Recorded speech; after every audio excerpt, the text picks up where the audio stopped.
Welcome back to another story on Infidelity Tales Lab. Before we begin, tell us, where in the world are you watching from? Now, let's dive into today's story. Chapter 1. The Foundation. Walter Rollins stood in his mahogany-paneled office, gazing out at the Seattle skyline through floor-to-ceiling windows. At 48, he possessed the quiet confidence of a man who had built something meaningful from nothing. His construction empire, Rollins Development, had transformed the city's landscape over the past 2 decades.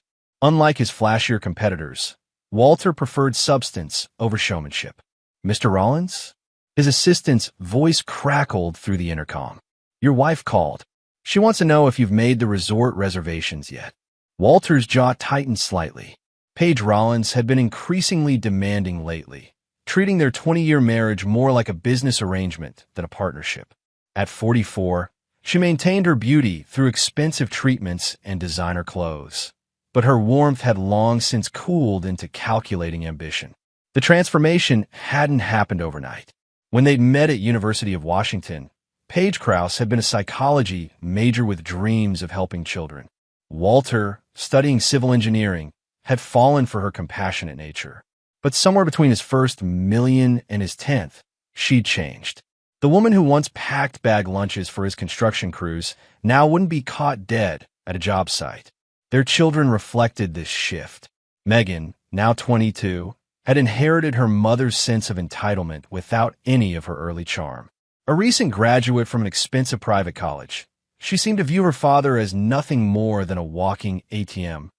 Bobby, 19, showed more promise, but had fallen under his mother and sister's influence since starting at Stanford. Walter's phone buzzed with a text from his brother-in-law, Nathan Bailey. "Family dinner tonight. Paige insists you be there by 7 sharp. Don't be late like last time." Nathan had married Paige's sister Rachel 5 years ago, and somehow had appointed himself as the family's unofficial spokesperson. The man had never held a real job, living off Rachel's inheritance and Walter's generosity, yet he acted as though he ran the show. Walter pocketed his phone and walked to his safe, retrieving a thick folder marked Personal, Confidential. Inside were financial records, private investigator reports, and photographs that painted a very different picture of his family than the one presented at dinner parties. For months, he'd been quietly gathering information, not out of paranoia, but because something felt wrong. Paige's mysterious girls' trips to Portland. Megan's excessive spending that seemed to exceed even her considerable allowance. Nathan's sudden interest in Walter's business operations. The private investigator, Gabriel Gregory, had been thorough. The photographs showed Paige at expensive restaurants with Ivan Charles, a real estate developer and Walter's former business partner, who tried to undercut him on several major projects. The financial records revealed Nathan had been discussing Walter's assets with divorce attorneys, claiming to represent family interests. But it was the conversation Gabriel had recorded that cut deepest. Megan, laughing with her friends at an upscale cafe. "Dad thinks we actually love him. It's pathetic how desperate he is for approval. Mom says once the divorce goes through, we'll get enough to never have to pretend to care about his boring construction stories again." Walter closed the folder. Tomorrow, they would leave for Maui. A family vacation Paige had demanded to reconnect before Bobby returned to college. She'd insisted on the most expensive resort, first-class flights for everyone, and adjoining suites. All paid for by the man they secretly mocked. He'd agreed to everything, even added some special touches of his own. After all, this would be a trip none of them would ever forget. Chapter 2. The Gathering Storm. The Rollins family gathered at Seattle-Tacoma Airport's first-class lounge, a picture of American success. Walter watched his family with new eyes, noting details he'd previously overlooked. Paige wore a designer outfit that cost more than most people's monthly salary, constantly checking her reflection in her phone's camera. She'd barely acknowledged Walter's arrival, instead holding court with her sister Rachel and Nathan, discussing the resort's amenities as though they'd paid for the trip themselves. "Walter, darling," Paige's voice carried that saccharine tone she used when she wanted something. "I hope you upgraded our accommodations. The penthouse suite would be more appropriate for a family of our stature." Before Walter could respond, Nathan interjected with his usual presumption. Actually, I took the liberty of calling the resort. They're holding the presidential villa for us, but it requires a significant deposit. I told them you'd handle it, Walter. Walter's expression remained neutral. I see. And you felt comfortable making financial commitments on my behalf because... The question hung in the air. Nathan's face reddened slightly. Well, we're family. I thought. You thought wrong. Walter's voice carried an edge that made Nathan step back. I've already made arrangements. Megan looked up from her phone, irritated. Dad, don't be difficult. We need proper accommodations for the photos. This vacation is going on all our social media accounts. Of course it is, Walter murmured, pulling out his phone. He'd received a text from Gabriel Gregory. Package delivered as requested. Everything is in place. Bobby emerged from the bar area, slightly unsteady. At 19, he developed his mother's taste for expensive alcohol and his uncle's sense of entitlement. Hey, Pop, he slurred slightly, using the diminutive nickname that had once been endearing but now felt mocking. Mom says you're being cheap about the hotel. Come on, don't embarrass us. Walter studied his youngest child. When had Bobby stopped calling him Dad? When had casual conversation become veiled insults? Rachel, who'd been quietly observing, finally spoke. Walter, you work so hard. This vacation should be about relaxing and enjoying family time. Maybe you could try to be more flexible. The irony wasn't lost on him. Rachel, who lived in a house Walter had bought, drove a car he'd paid for, and sent her children to private schools on his dime, was lecturing him about flexibility. Flexibility, Walter repeated thoughtfully. Interesting choice of words, Rachel. His phone buzzed with a flight announcement. As they gathered their belongings, Walter noticed Paige typing furiously on her phone, her face flushed. When she caught him watching, she quickly put it away. Just confirming our spa appointments, she said quickly. Walter nodded, though Gabriel's reports had detailed her real communications. Ivan Charles would be in Maui the same week, staying at a resort just 15 minutes away. Paige's spa appointments were actually elaborate cover stories for their rendezvous. As they boarded the plane, the flight attendant greeted Walter by name. Mr. Rollins, welcome aboard. Your family is in seats 2A through 2F, and we've prepared everything as you requested. Paige's eyes lit up at the first-class treatment, but Walter caught the subtle exchange between her and Nathan, a look that suggested they'd expected no less. During the flight, Walter observed his family with the detachment of an anthropologist studying a foreign culture. They talked around him, not to him. Megan complained about her friend's pathetic family vacations, while Bobby boasted about his fraternity's expensive spring break plans, which Walter would undoubtedly fund. Nathan regaled them with stories of business deals he'd supposedly orchestrated, carefully omitting that Walter's connections had made them possible. Paige played the gracious matriarch, accepting praise for their lifestyle while never acknowledging its source. As the plane descended toward Maui, Walter felt a strange sense of calm. The folder in his briefcase contained more than just evidence of betrayal. It contained a blueprint for justice. Gabriel Gregory had helped him craft something far more elegant than a simple confrontation. Tomorrow would begin the final act of a drama that had been building for years. His family thought they were headed for paradise. Walter knew better. They were flying toward a reckoning. Chapter 3. Paradise Lost. The Grand Wailea Resort sprawled before them like a golden temple, its luxury evident in every gleaming surface and manicured palm tree. Walter had spared no expense. The resort cost $2,000 per night per suite, and he'd booked for adjoining accommodations for a week-long stay. As their limousine pulled up to the main entrance, Paige immediately began orchestrating the arrival like a film director. Bobby, fix your hair. Megan, put your phone away for 30 seconds. Nathan, help with the luggage. Walter, try to look successful. The last comment stung, though Walter kept his expression neutral. He'd built an empire worth over $50 million, employed 300 people, and single-handedly funded his family's extravagant lifestyle. Yet somehow, he needed to look successful. The resort manager, Glenn Porter, greeted them personally. Mr. Rollins, welcome to Grand Wailea. We prepared everything exactly as you specified. Your family's accommodations are ready, and we've arranged the special services you requested. Walter shook Glenn's hand firmly. Thank you. I trust the modifications to my reservation were processed correctly? Absolutely, sir. Everything is precisely as you ordered yesterday evening. Paige's eyes narrowed slightly at this private exchange, but she was quickly distracted by the opulent surroundings.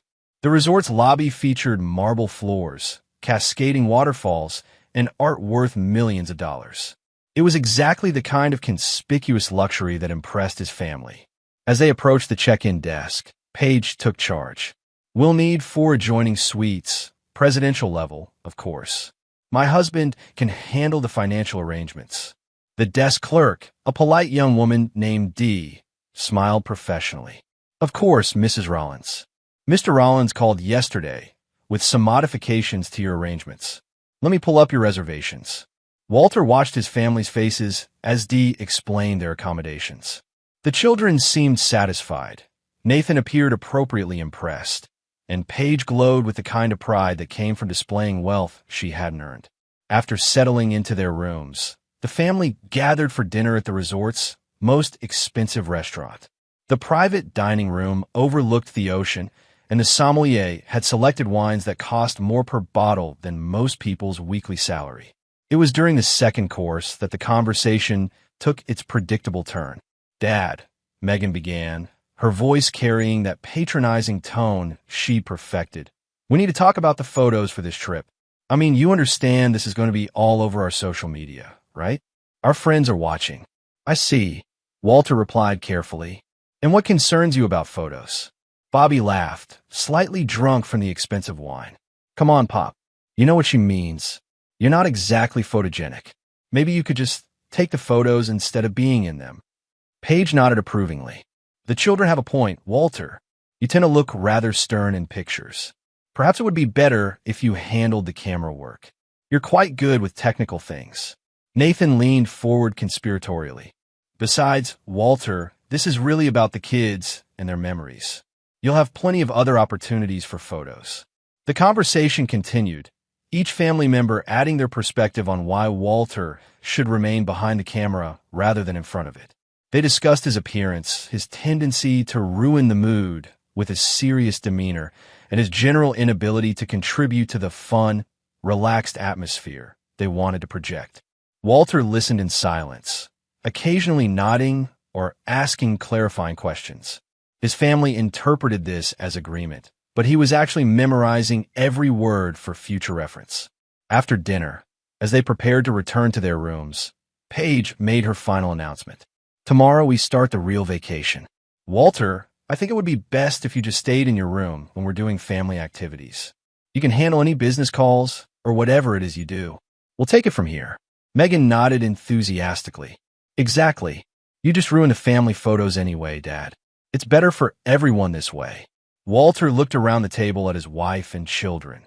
The people he'd worked 18-hour days to support, sacrificed his own dreams to elevate, and loved unconditionally despite their growing coldness. I understand, he said quietly. You'll take it from here. As they walked back through the resort's elegant corridors, Walter felt a strange sense of liberation. His family had finally said out loud what they'd been thinking for years. They didn't want him, they wanted his money. Tomorrow, they would learn the difference between the two. Chapter 4, The Reckoning. Walter woke at 5 a.m. to the sound of waves crashing against the resort's private beach. He'd barely slept, but not from anxiety, from anticipation. Today would be the first day of the rest of his life. He dressed carefully in his best casual attire and walked to the resort's business center, where Glenn Porter was waiting with a folder of documents. Mr. Rollins, Glenn said quietly, everything is prepared as you requested. The penthouse suite is ready, and we've made the other arrangements. Are you certain you want to proceed? Walter opened the folder and reviewed the paperwork one final time. Hotel bills, reservation changes, legal documents prepared by his attorney Dustin Thornton, and a detailed timeline of actions Gabriel Gregory had helped orchestrate. I'm certain, Walter replied. Initiate the changes immediately. At 9 a.m., Walter knocked on the door of the family's main suite, where they were preparing for their first day of real vacation. Paige answered, wearing a designer sundress that cost more than most people's monthly rent. "Walter," she said with barely concealed annoyance, "we discussed this last night. We'll handle the vacation activities. You can just relax in your room." "Actually," Walter said calmly, "we need to talk. All of you." Something in his tone made Paige step back. Walter entered the suite, where Megan, Bobby, Nathan, and Rachel were gathered around a breakfast spread that would feed a small army. "I've been thinking about our conversation last night," Walter began, his voice steady and controlled. "About how I'd ruin the family photos, how I should stay in my room, how you'll take it from here." Megan rolled her eyes. "Dad, don't be dramatic. We're just trying to have a good vacation." "I agree completely," Walter said with a smile that didn't reach his eyes. "In fact, I've decided to take your advice. You can absolutely take it from here." Before anyone could respond, Walter pulled out his phone and made a call. "Glenn, please proceed with the changes we discussed." Paige's face showed the first hint of concern. "Walter, what changes? What are you talking about?" Walter pocketed his phone and looked at each family member in turn. "Well, since you've made it clear that you don't want me participating in this family vacation, and since you feel perfectly capable of handling everything yourselves, I've made some adjustments." "What kind of adjustments?" Nathan demanded, his voice taking on the aggressive tone he used when he felt his lifestyle threatened. "Simple ones," Walter replied. "I've canceled your reservations." The silence that followed was deafening. Paige's face went white. "You've what?" "Canceled your reservations." Walter enunciated each word clearly. "This morning at 8 a.m., to be precise. You have until noon to vacate the suites." Bobby jumped up from his chair, knocking over his mimosa. "You can't do that. This is our vacation." "Actually," Walter said, producing a document from his jacket, "I could do exactly that. Since I'm the one paying for everything, and since you've made it clear you don't want me here, I thought you might prefer to handle your own accommodations." Megan's voice rose to a near shriek. "This is insane. You can't just abandon us in Hawaii." Walter's expression remained calm, but his voice carried a steel edge. "I'm not abandoning you. I'm giving you exactly what you asked for, complete control over your vacation experience. You said you'd take it from here, so take it." Rachel, who had been silent, finally found her voice. "Walter, be reasonable. Where are we supposed to stay?" "That's not my concern anymore," Walter replied. "I'm sure you'll figure something out. After all, you're all intelligent, capable adults who've been making decisions about this family for quite some time." Nathan stood up, trying to assert authority he'd never actually possessed. "Now wait just a minute, Walter. This is ridiculous. You're acting like a child." Walter turned to face Nathan directly, and for the first time, his mask of calm slipped slightly. "A child, Nathan? Is that what you think I am? Let me ask you something. When exactly did you decide you were entitled to make financial decisions for my family?" "I was just trying to help." "Help?" Walter's voice cut through Nathan's excuse. "By calling divorce attorneys behind my back? By discussing my assets with strangers? By treating me like an ATM while plotting to remove me from my own family?" The color drained from Nathan's face. Around the room, the other family members exchanged glances of panic and confusion. Paige's voice was barely a whisper. "How do you know about? About Ivan Charles? About your secret meetings? About the house you've been looking at in Portland?" Walter pulled out his phone and showed them a series of photographs. "Professional investigators are very thorough, Paige. Gabriel Gregory has documented everything." The room erupted in simultaneous voices, denials, excuses, and accusations flying in every direction. Walter waited for the chaos to subside before speaking again. "Here's what's going to happen," he said, his voice cutting through their protests. "You have 2 hours to pack your belongings and check out. I've booked myself the penthouse suite for the remainder of the week. Your return flights are still valid, so you can go home whenever you choose." "But where are we supposed to stay?" Megan demanded, tears streaming down her face. Walter walked to the window and pointed down the coast. "There's a motel about 15 minutes down the road. The Maui Budget Inn. It's clean, safe, and affordable. Perfect for people who want to handle their own vacation arrangements." As he walked toward the door, Paige called out desperately, "Walter, please. We could talk about this." We can work things out. Walter paused without turning around. 20 years ago, we could have worked things out. 10 years ago, we could have worked things out. Last night, when you told me I'd ruin your photos and should stay in my room, we could have worked things out. You turned to face them one final time. But this morning, when I offered you the chance to take it from here, that conversation ended. You don't treat the person paying for your paradise like an outcast. Not anymore. Walter left the suite and walked directly to the concierge desk, where Glenn Porter was waiting with a key card and a smile. The penthouse is ready, Mr. Rollins. Will there be anything else you need? Walter accepted the key card and looked back toward the suites where his family was frantically trying to process their new reality. Actually, he said with the first genuine smile he'd worn in years, I think I have everything I need. Chapter 5. The Power of Solitude. The penthouse suite occupied the entire top floor of the Grand Wailea's main tower, offering panoramic views of the Pacific Ocean and the West Maui Mountains. Walter stood on the private terrace, sipping coffee that cost more than most people spend on groceries, and felt something he hadn't experienced in years: peace. His phone had been buzzing constantly since noon. Calls from Paige, Nathan, even Bobby, but he'd let them all go to voicemail. He would listen to them eventually, but not today. Today was about recalibration. Glenn Porter knocked on the door at 2 p.m., accompanied by a young woman Walter didn't recognize. Mr. Rollins, Glenn said professionally, this is Alice Eaton, our guest relations manager. She wanted to personally ensure your comfort during your stay. Alice stepped forward with a warm smile. Mr. Rollins, we're honored to have you as our guest. Your family appear to have some difficulties this morning. Is there anything we can do to enhance your experience? Walter appreciated the discretion. Hotel staff had undoubtedly witnessed the earlier drama, but Alice's professionalism was impeccable. Actually, yes, Walter said. I'd like to make some additional reservations. Dinner tonight at Homohomanukanu Kwapoe, the private dining room. And tomorrow, I'd like to book the resort's helicopter tour, the private snorkeling excursion, and the sunset sailing trip. Alice made notes quickly. Of course, sir. Will anyone be joining you for these activities? Just me, Walter replied. I'm rediscovering the benefits of good company. After Alice left, Walter walked to the suite's panoramic windows and looked down at the resort's main pool area.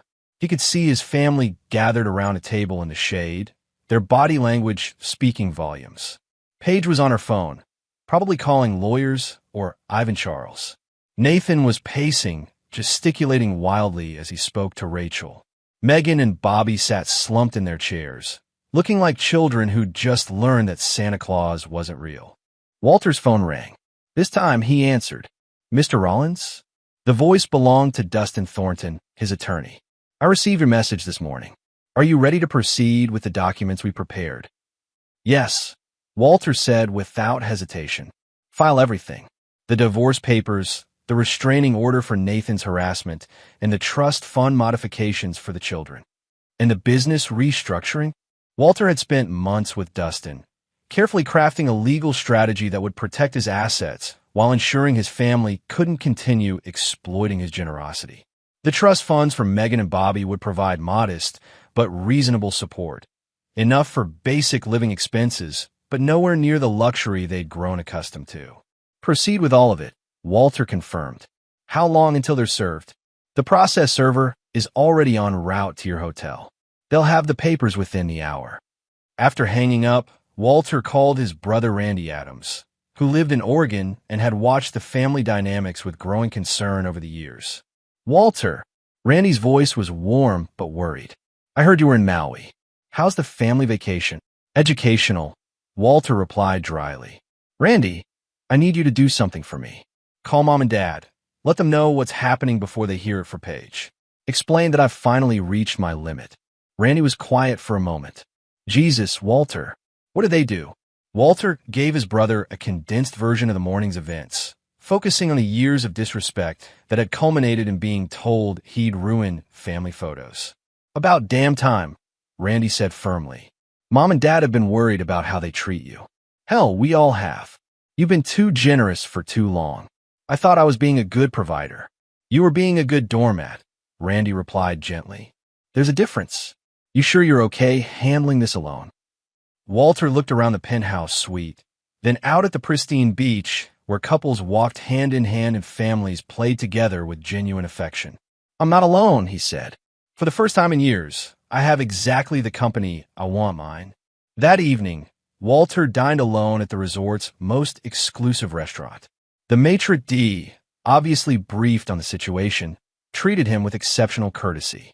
The meal, fresh mahi-mahi with macadamia nut crust, was extraordinary, but more importantly, it was peaceful. As he finishing his dessert, Walter noticed movement at the restaurant's entrance. A process server was speaking with the hostess, clearly looking for someone. Walter raised his hand slightly, and the man approached his table. Walter Rollins? That's me. The server handed him an envelope. These are copies for your records, sir. The originals were delivered to your family's current location about 30 minutes ago. Walter accepted the papers calmly. Inside were copies of the divorce filing, restraining orders against Nathan and Ivan Charles, and modified trust fund documents that would drastically reduce his children's monthly allowances. He ordered a cognac, a bottle of Hennessy parody that cost $500 per glass, and raised it in a silent toast to the Pacific sunset. Tomorrow would bring consequences, reactions, and probably a great deal of drama. But tonight, Walter Rollins was exactly where he belonged, in control of his own life. Chapter 6. Consequences Cascade. Walter woke to 17 missed calls and 43 text messages. He made coffee, settled onto his private terrace, and systematically reviewed the communications while watching the sunrise paint the ocean gold. The texts ranged from desperate pleas from Paige to furious accusations from Nathan to confused questions from Bobby. Megan's messages were the most revealing, a progression from anger to panic to bargaining as the reality of her situation sank in. The calls told a similar story. Paige's first message was conciliatory. Walter, we need to talk. I think there's been a misunderstanding. By the 10th call, her tone had shifted to desperate. Please call me back. We're at the Maui Budget Inn, and it's not appropriate for our family. Nathan's messages were predictably aggressive. This is financial abuse, Walter. You can't just abandon your responsibilities. But his final call revealed cracks in his bravado. Look, maybe I overstepped some boundaries. Can we discuss this like adults? Walter was halfway through his coffee when Glenn Porter called. Mr. Rollins, I hope I'm not disturbing you. We've had some incidents this morning that I thought you should know about. What kind of incidents? Your wife attempted to charge a suite to your account at approximately 6 a.m. When our staff explained that wouldn't be possible given your specific instructions, she became quite vocal. Security had to escort her from the property. Walter sighed. He'd hoped Paige would handle the situation with more dignity. I see. Anything else? Your brother-in-law tried to access your penthouse using a story about forgotten medication. Our security cameras show him trying to use a hotel phone to contact what appeared to be legal counsel. Nathan called lawyers from the hotel lobby? That's correct, sir. We have it on video if needed for any future proceedings. After hanging up, Walter called Gabriel Gregory, who answered on the first ring. Walter, I've been monitoring the situation. Your family has been busy this morning. How busy? Paige called Ivan Charles at 5:30 a.m. They had a lengthy conversation about accelerating their timeline. Nathan contacted 3 divorce attorneys, though none would take a case against you on such short notice. And your children, well, they're learning some hard lessons about credit card dependency. Walter had canceled their credit cards the previous evening, leaving them with only the cash they'd brought to Hawaii. For a family accustomed to unlimited spending, it was a harsh introduction to financial reality. There's something else, Gabriel continued. Ivan Charles booked a flight to Maui this morning. He lands at 2 p.m. This was unexpected, but not necessarily problematic. Walter had been prepared for Ivan's eventual involvement. Any word on where they're staying? The Maui Budget Inn, just like you predicted. Single rooms, no ocean view. Ivan booked the room next to your wife's. Walter felt a brief pang of something. Not quite sadness, but acknowledgement of an ending. 20 years of marriage, reduced to secret meetings at a roadside motel. His phone rang with a call from Dustin Thornton. Walter, We have developments. Paige hired Alex Savage from Honolulu to represent her. He's good, but he's not familiar with the Washington state trust structures we created. More importantly, she doesn't understand the extent of the financial reorganization. Explain. The house, the cars, the country club memberships, the children's college funds. Everything she considers theirs is actually controlled by the family trust you established. Since you're the sole trustee and beneficiary, she has no legal claim to any of it during divorce proceedings. Walter had spent years structuring his finances to protect his family from potential business liabilities. Ironically, those same protections now shielded his assets from his family. What about spousal support? She'll get something, but given the evidence of adultery and the prenuptial agreement she signed, it won't be substantial. Certainly not enough to maintain her current lifestyle. That afternoon, Walter treated himself to the resort's signature experience, a private helicopter tour of the island. As the aircraft lifted off from the resort's helipad, he looked down at the coastline where his family was presumably plotting their next move. From 1,000 feet above Maui, Walter's problems seemed remarkably small. The island spread beneath him in all its natural glory. Ancient volcanoes, pristine beaches, and tropical forests untouched by human drama. For 2 hours, he forgot about lawyers and process servers and bitter texts, losing himself in the simple pleasure of seeing the world from a new perspective. When he returned to the resort, Alice Eaton was waiting with an update. Mr. Rollins, I wanted to personally inform you of today's events. We've had multiple attempts by your family members to access resort services, all of which were politely declined per your instructions. We've also had several calls from journalists. Journalists, your daughter posted extensively on social media about the situation. She used terms like financial abuse and abandoned in paradise. Several gossip blogs picked up the story. Walter wasn't surprised. Megan's generation resolved everything through social media, often without considering consequences. How are you handling the inquiries? With complete discretion, sir. We neither confirm nor deny guest activities. However, I should mention that some of the social media posts have gained significant attention, and not all of it is sympathetic to your daughter's perspective. That evening, Walter dined alone again, this time at the resort's oceanfront sushi bar. The chef, Daryl Frank, prepared an omakase tasting that showcased the island's finest seafood. As Walter enjoyed each perfectly crafted piece, he reflected on the day's developments. His phone buzzed with a text from Randy, saw Megan's Instagram posts. Mom and Dad are horrified at how she's representing the family. Dad says you should have done this years ago. Walter smiled at his brother's message. His parents had always been uncomfortable with their grandchildren's sense of entitlement, but they'd never interfered with Walter's parenting choices. Now, seeing their granddaughter's public tantrum, they were finally expressing their real opinions. As the sun set over the Pacific, Walter allowed himself to imagine a different future. No more working 18-hour days to fund other people's dreams. No more walking on eggshells around his wife's moods. No more pretending not to notice his children's obvious lack of respect.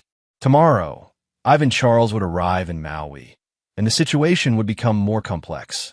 But tonight, Walter was content to sit alone at a sushi bar, appreciating expertly prepared food while watching waves crash against ancient lava rock. For the first time in decades, he was living his life on his own terms. Chapter 7. The Web Titans. Ivan Charles arrived at Kahului Airport looking like a man with a plan. Walter watched from the penthouse balcony as a black sedan, undoubtedly Ivan's, pulled into the parking lot of the Maui budget in 15 minutes down the coast. Through high-powered binoculars borrowed from the resort's concierge, Walter observed the reunion between his wife and her lover. Even from a distance, their body language spoke volumes. Paige threw herself into Ivan's arms with the desperation of a woman whose world was collapsing. Ivan held her, but his attention kept shifting to the modest motel around them, a far cry from the five-star accommodations he'd expected. Walter's phone buzzed with a text from Gabriel Gregory. Package delivered. Phase 2 is active. 20 minutes later, Walter's phone rang with a call from Ivan Charles himself. Walter, Ivan's voice carried false confidence. I understand you're having some family difficulties. Perhaps we should meet and discuss this situation like civilized adults. Ivan, Walter replied calmly. I'm surprised to hear from you. I thought you were focused on your Portland projects these days. There was a pause. Ivan clearly hadn't expected Walter to know about his location. I happen to be in the area on business, Ivan said carefully. Paige mentioned you'd had some kind of misunderstanding about the vacation arrangements. Walter laughed, not bitterly, but with genuine amusement. Misunderstanding? Is that what she called it? Ivan, let me ask you something. When you and Paige were planning your little rendezvous, did it occur to either of you that I might discover your affair? Another pause, longer this time. Walter, I think you're jumping to conclusions. Am I? Gabriel Gregory is a very thorough investigator, Ivan. He's documented your relationship quite extensively. Photos, credit card records, hotel registrations. Even some interesting recordings of conversations you thought were private. Walter could hear Ivan's breathing change. Good. Let him sweat. But here's the thing, Ivan. I don't actually care about your relationship with my wife. In fact, I'm grateful. You've helped me understand exactly where I stand with my family. Then what do you want? Walter had been waiting for this question. I want you to understand something very clearly. You've inserted yourself into my family's business, and that creates certain complications for your business interests. What kind of complications? Walter pulled out a folder of documents Gabriel had prepared, the fruits of months of investigation into Ivan's business practices. Well, there's the matter of the Henderson Creek project, Walter said conversationally. The environmental impact reports you filed with the state contain some interesting discrepancies. Ivan's voice became strained. I don't know what you're talking about. Of course you do. You falsified wetland surveys to avoid costly mitigation requirements. Gabriel has the original reports from your surveyor, and they tell a very different story than what you submitted to the regulatory agencies. The silence stretched so long Walter wondered if the call had dropped. Finally, Ivan spoke. What do you want, Walter? I want you to understand your position, Walter replied. You're currently staying at a budget motel with my soon-to-be ex-wife, pursuing a woman who has no access to the wealth you thought you were acquiring. Meanwhile, I have documentation of federal environmental crimes that could land you in prison for 5 to 10 years. You're bluffing. Walter opened his laptop and typed quickly. I just sent you an email, Ivan. Take a look. A minute passed before Ivan came back on the line, his voice barely above a whisper. How did you get these documents? I've been preparing for this conversation longer than you might imagine, Walter said. The question now is, what are you going to do with this information?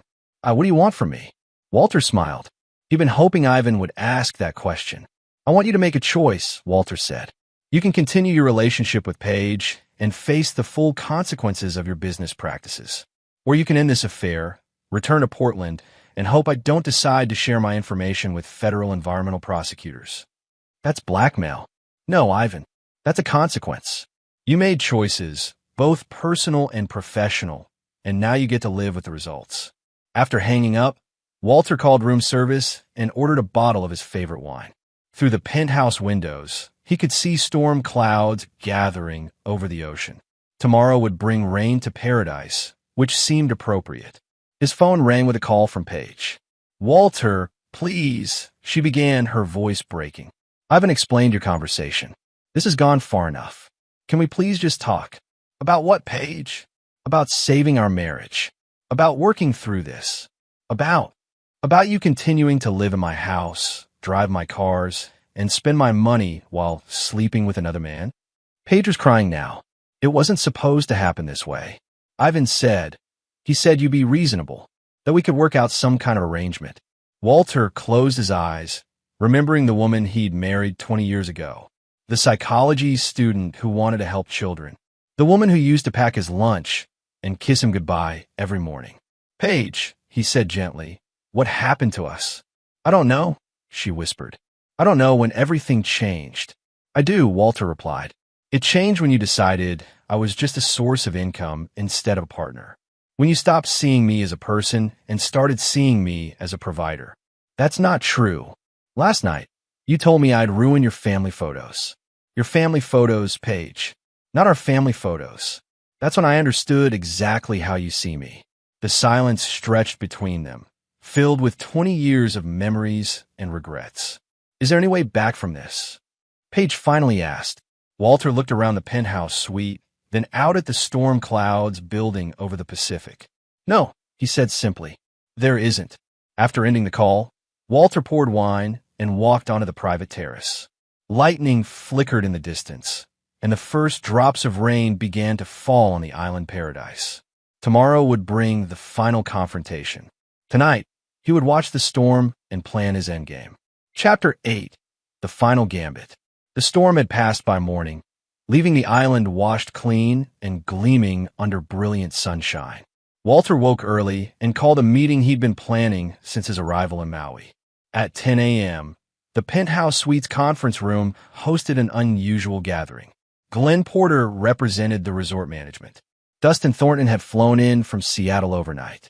Gabriel Gregory attended via video conference from his Portland office.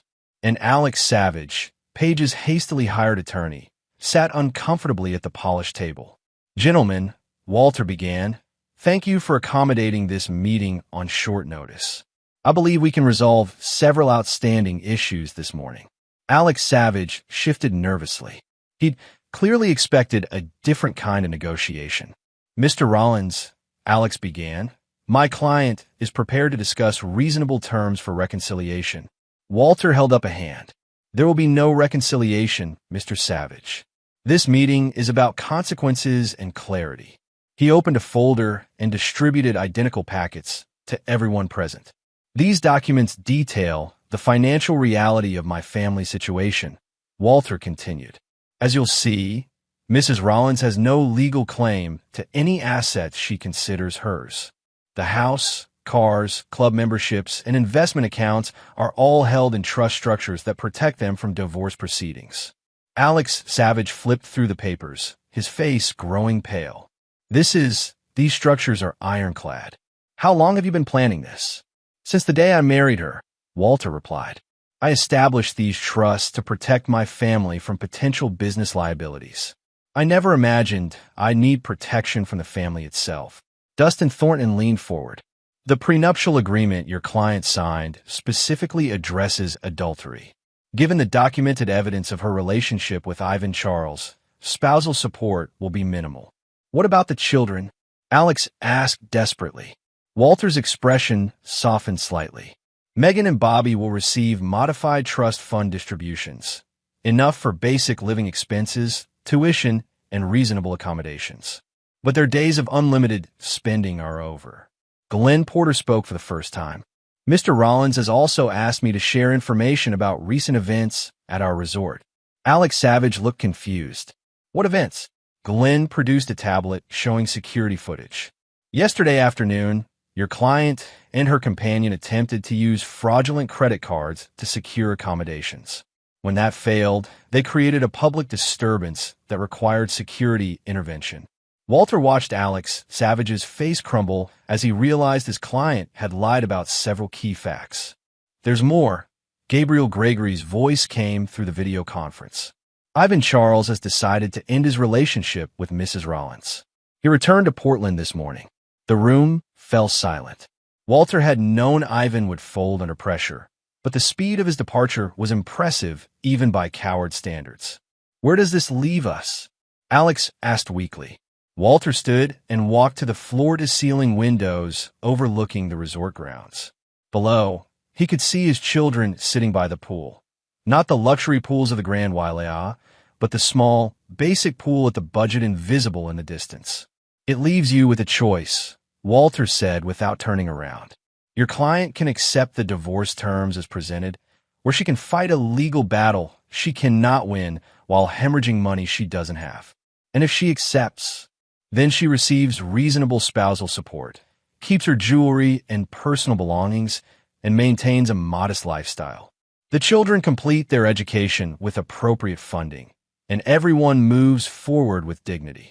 Walter turned back to the group, where she can continue making accusations of abandonment and abuse on social media, while living in budget motels with married men who flee at the first sign of consequences.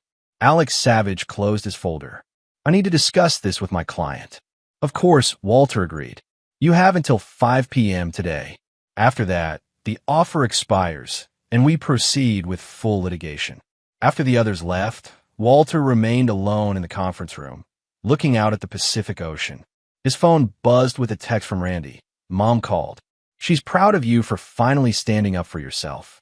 20 minutes later, his phone rang with a call from Bobby. Dad. His son's voice was smaller than Walter had heard it in years. Can we talk? Just you and me. Walter felt his heart skip. Of course. Where are you? At the Budget Inn. Could you come here? I know you're mad at all of us, but I think I understand now. What we did. How we treated you. Walter looked around the penthouse suite. The luxury he'd bought but never enjoyed. The paradise his family had tried to steal from him. I'll be there in 20 minutes, he said. As Walter drove down the coastal highway toward the modest motel where his family was staying, he reflected on the events of the past few days. He'd set out to teach them a lesson about consequences, but somewhere along the way, the lesson had become something deeper. He wasn't just reclaiming his financial independence, he was reclaiming himself. The Maui Budget Inn looked exactly as he'd expected. Clean but basic, functional but far from luxurious. Bobby was waiting in the parking lot, looking younger than his 19 years. Dad, Bobby said as Walter approached. I'm sorry. For everything. For how I treated you. For calling you Pop, like it was some kind of joke. For thinking your money would always be there no matter how badly we acted. Walter studied his youngest child. What changed your mind? Bobby gestured toward the motel. Seeing Mom crying in a room that costs $60 a night. Watching Megan panic because her credit cards don't work. Realizing that Ivan ran away the moment things got difficult. He paused, understanding that you've been supporting all of us, and we repaid that by treating you like an embarrassment. Walter felt something loosen in his chest. Not forgiveness exactly, but possibility. What do you want from me, Bobby? I want to earn your respect back, Bobby said simply. I don't know how, but I want to try. And I want you to know that not all of us are like Mom and Megan. I still remember when you taught me to drive, when you came to my Little League games, when you helped me with math homework even after working 14-hour days. Walter looked at his son, really looked at him, and saw glimpses of the boy he'd raised before wealth and privilege had complicated everything. Are you willing to start over? Walter asked. No trust fund, no guaranteed support, no safety net except what you earn yourself. Bobby nodded without hesitation. Yes. I want to see if I can be someone you'd be proud to have as a son. Walter extended his hand, and Bobby shook it firmly. Then we'll start tomorrow, Walter said. Finish your semester at Stanford, then come work for me. You'll start at the bottom, construction crew, minimum wage, no special treatment. If you prove yourself, we'll talk about the future. For the first time in years, Bobby smiled at his father with genuine affection. Thank you, Dad, for not giving up on me completely. As Walter drove back to the Grand Wailea, he realized that this conversation with Bobby had been worth more than all the legal victories and financial maneuvering combined. He'd gotten his son back. Tomorrow would bring the final resolution with Paige and Megan.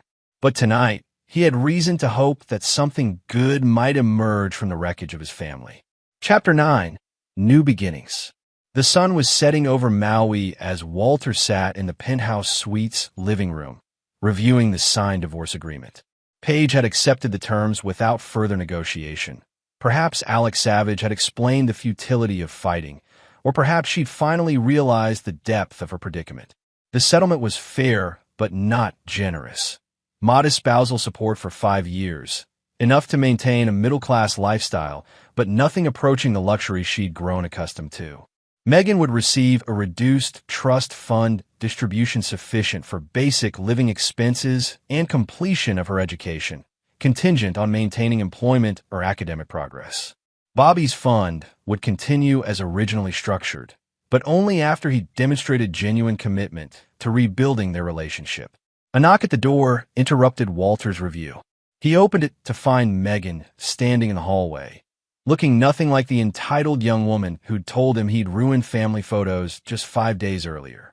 Dad, her voice was uncertain. Can I come in? Walter stepped aside, and Megan entered the suite with obvious awe. She'd probably never seen accommodations this luxurious. Ironic reminder of a lifestyle she'd taken for granted. "This is beautiful," she said quietly. "I never realized. I never thought about what you could afford when you weren't spending it on us." Walter gestured to the seating area. "What can I do for you, Megan?" She perched on the edge of an elegant chair, looking younger and more vulnerable than she had in years. "I wanted to apologize for what I said about the photos, for how I've treated you, for thinking you were just someone who existed to pay for my life." Walter studied his daughter's face, looking for signs of manipulation or calculated remorse.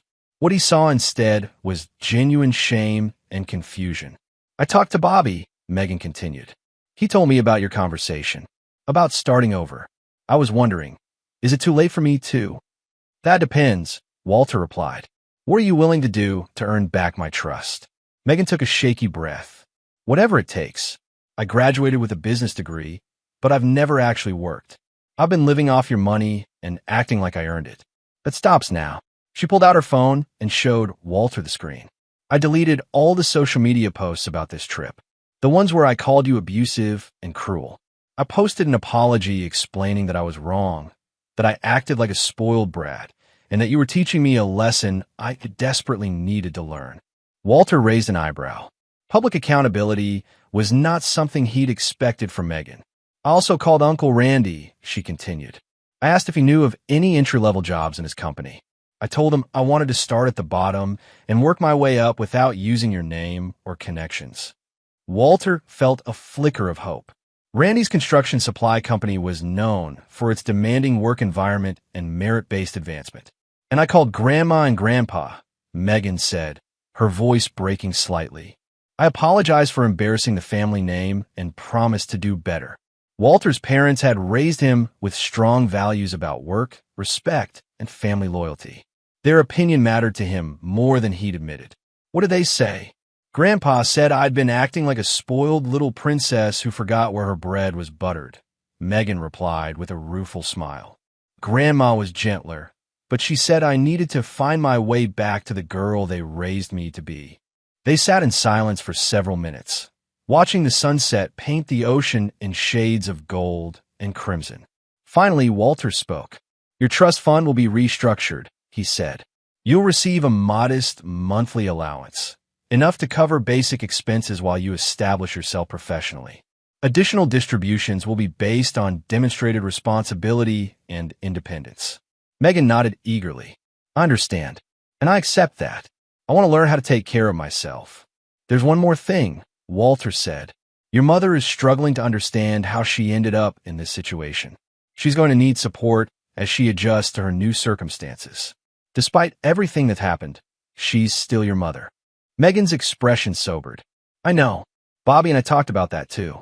We're going to help her find an apartment back home, maybe help her get back into counseling work. She has a master's degree in psychology. She could have a career if she wanted one." Walter felt a complex mixture of emotions. Anger at years of being taken for granted, sadness at the end of his marriage, but also relief at finally seeing his children behave like adults. "Dad," Megan said quietly, "I know I don't deserve forgiveness right away, but I hope someday you might be proud of me again."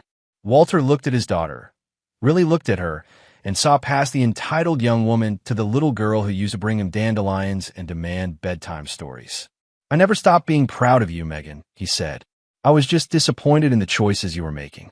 There's a difference." Megan began to cry. Not the manipulative tears of someone trying to get their way, but the genuine sobs of someone finally understanding the cost of their actions. Walter handed her a tissue and sat quietly while she composed herself. "What happens now?" she asked. "Now you go home and start building a life you can be proud of," Walter replied. "And I do the same." After Megan left, Walter walked onto the penthouse terrace one final time. Tomorrow he would fly back to Seattle, but not to the same life he'd left behind. He'd already made arrangements to sell the family house and move into a downtown penthouse. The country club membership would be canceled, the excess cars sold, the staff reduced. He would continue running Rollins Development, but with renewed focus and energy. Perhaps he'd take on some of the challenging projects he'd always been interested in, but never had time for. Maybe he'd travel, learn new things, meet new people. His phone buzzed with a text from Glenn Porter. Mr. Rollins, it's been an honor hosting you. The entire staff wishes you well in your new beginning.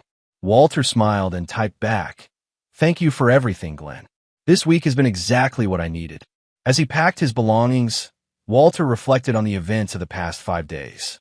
He'd come to Maui as a man whose family saw him as nothing more than a source of funding. He was leaving as someone who'd reclaimed his dignity, self-respect, and control over his life. The divorce would be final in 6 months. The children would have to prove themselves worthy of his continued support. The house where he'd felt increasingly like a stranger would be sold to someone who might actually appreciate it. But tonight, Walter Rollins was simply a man sitting in a penthouse suite in paradise, watching the stars emerge over the Pacific Ocean and planning the first day of the rest of his life. For the first time in decades, the future felt full of possibilities instead of obligations. And that, he realized, was worth more than all the family photos in the world. Epilogue. 6 months later, Walter stood in his new downtown Seattle penthouse, reviewing architectural plans for a community center his company was donating to build in a low-income neighborhood. The irony wasn't lost on him.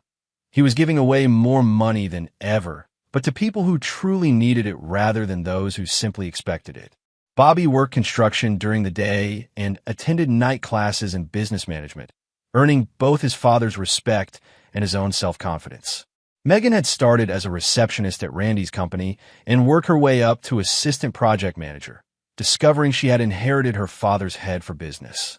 Paige had moved to a modest apartment and was working as a counselor at a community mental health center, slowly rebuilding the career she'd abandoned years earlier. They spoke occasionally, polite, distant conversations about their children's progress. Ivan Charles was facing federal environmental charges. Walter had ultimately decided that some consequences were bigger than personal revenge. The penthouse felt like home in a way the family mansion never had. It was a space filled with his choices, designed around his preferences. And when Bobby and Megan visited, which they did regularly now, they came to see him, not his wallet. Walter poured himself a glass of wine and walked to the floor-to-ceiling windows overlooking Elliott Bay. Somewhere out, there was Maui, the island where he'd learned the difference between being needed and being valued. His phone buzzed with a text from Gabriel Gregory. "Saw the article in Seattle Business Journal about your community center project. Your parents will be proud." Walter smiled and typed back, "They raised me right. It just took me a while to remember." As the Seattle skyline glittered in the darkness, Walter Rollins reflected on the most expensive vacation of his life. 7 days in paradise had cost him a marriage, most of his family relationships, and hundreds of thousands of dollars in legal fees. It had also given him back something far more valuable, himself. And that, he thought as he raised his glass to the city lights, was the best investment he'd ever made. And there you have it. Another story comes to an end. What did you think? I'd love to hear your thoughts in the comments below. If you enjoy this story, consider joining our community by subscribing. It means the world to us. For more stories like this one, check out the recommended videos on screen. And I'll see you there. Welcome back to another story on Infidelity Tales Lab. Before we begin, tell us, where in the world are you watching from? Now, let's dive into today's story. Chapter 1. The Foundation of Trust. Travis Webster had built his empire from nothing. At 45, he owned 3 successful construction companies across the state, employed over 200 people, and commanded respect in every room he entered. His calloused hands told the story of a man who had swung hammers alongside his crews before becoming the man who signed their paychecks. But beneath his success lay a fortress of principles. Loyalty was sacred. Betrayal was unforgivable. He met Miranda Garner 22 years ago at a charity gala. She was 23, radiant in her emerald dress, working as an event coordinator for the city's elite. Her laugh had a musical quality that drew him like a moth to flame. Travis, then a struggling contractor with dirt under his fingernails and dreams bigger than his bank account, felt like the luckiest man alive when she said yes to dinner. Their courtship was a whirlwind. Miranda was everything Travis thought he wanted: sophisticated, beautiful, connected to the right people. She helped him navigate social circles he'd never dreamed of entering. When he proposed after 18 months, She said yes with tears in her eyes that he believed were genuine. Their daughter Sophia arrived 3 years later, a perfect blend of Travis's determination and Miranda's grace. At 21 now, Sophia had inherited her father's steel spine and her mother's intuitive intelligence. She was completing her business degree, already showing interest in joining the family company. But perfection, Travis would learn, was often a carefully constructed illusion. The first crack appeared 5 years ago when Miranda began working as a consultant for various nonprofits. She traveled frequently, attended evening galas, and seemed energized by her work in ways she hadn't been in years. Travis admired her passion, even when it meant more dinners alone with Sophia. "Dad, don't you think Mom's been different lately?" Sophia had asked him last Christmas, her voice careful. "Different how?" Travis had replied, though he'd noticed it too. The way Miranda's phone was always face down, how she startled when he entered rooms unexpectedly, the new designer clothes that appeared in her closet. Just distant, like she's thinking about something else all the time. Travis had dismissed his daughter's concerns, told himself Miranda was simply finding her own path after years of supporting his dreams. He was wrong. The call came on a rainy Tuesday in March. Detective Frank Herrera's voice was professionally gentle. "Mr. Webster, there's been an accident. Your wife's vehicle went off Riverside Bridge during the storm last night." The world tilted. Travis gripped his office desk, the mahogany surface suddenly the only solid thing in his universe. "Is she?" "We recovered her purse and identification from the scene. The current was strong last night. We're still searching, but they never found Miranda's body." The funeral was arranged with an empty casket, a ceremony for closure that felt anything but final. Travis moved through the preparations like a man underwater, accepting condolences from people who spoke in hushed tones about tragic accidents and how young she was. Sophia had been his anchor through those dark days, handling details he couldn't focus on, making decisions when his mind refused to function, which made her sudden refusal to attend the funeral all the more bewildering. Chapter 2. The Daughter's Warning. "I'm not going, Dad." Sophia's voice was steady, but Travis caught the tremor underneath. They stood in the kitchen of the Webster family home, a sprawling colonial that Travis had built himself 15 years ago. Every beam, every fixture, every carefully selected tile had been chosen with love for the family he thought he was building. Now it felt like a mausoleum. "Sophia, I know this is hard, but your mother deserves." "No." The word cut through the air like a blade. Sophia's green eyes, so much like Miranda's, held something Travis had never seen before. Not grief, not sadness, something darker.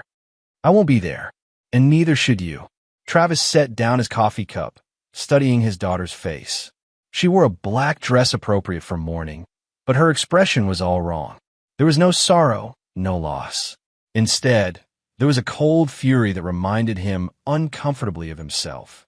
"What aren't you telling me?" His voice carried the authority that made construction foremen snap to attention.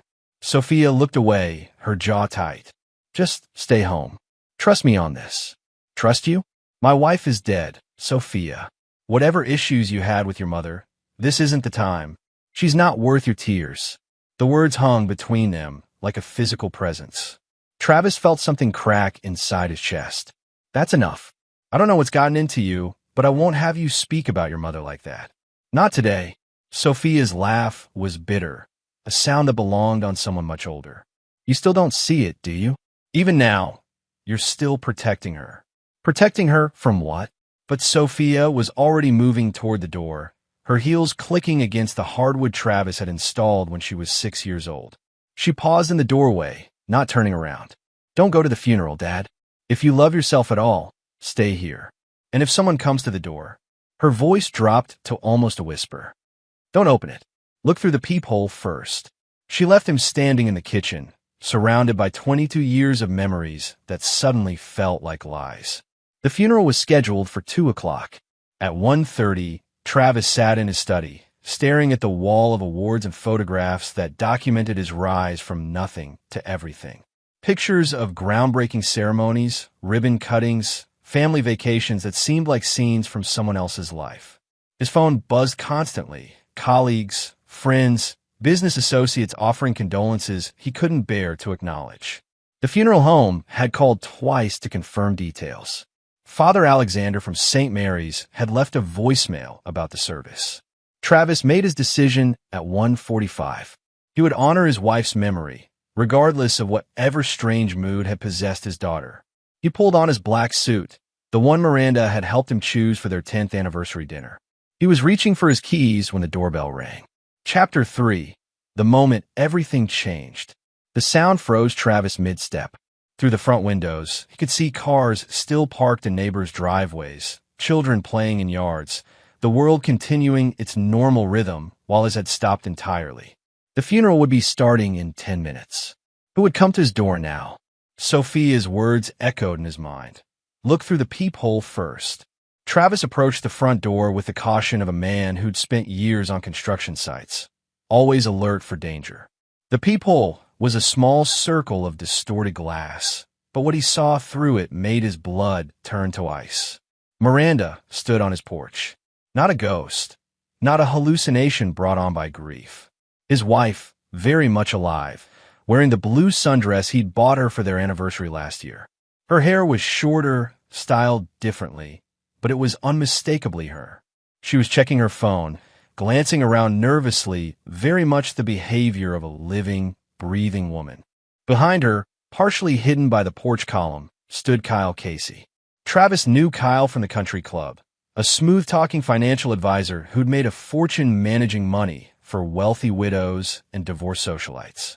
He was younger than Travis by almost 10 years, with the kind of easy charm that made people trust him with their secrets and their bank accounts. Travis's hands shook as he watched his dead wife check her watch and whisper something to her lover. Kyle nodded and pulled out a set of keys that looked remarkably similar to the spare set to Travis's house. The pieces fell together with devastating clarity. The accident that left no body. The closed casket funeral happening right now across town. The insurance policies Miranda had insisted on updating 6 months ago. The gradual distance, the late nights, the unexplained expenses. His wife had faked her own death to run away with her lover, probably waiting until the funeral to retrieve something from the house. Documents, valuables, evidence they couldn't leave behind. Travis backed away from the door, his mind racing. They didn't know he was home. They thought he was across town, grieving at a funeral for a woman who was standing on his porch planning to rob him. But they'd made one crucial mistake. They'd underestimated Sophia. His daughter had known. Somehow, she discovered the truth and tried to protect him from the devastating revelation. The coldness in her eyes, the refusal to attend the funeral, the warning about the door, it all made sense now. Travis Webster had built his fortune on the principle that a man's worth was measured by his word, his loyalty, his ability to stand by his commitments.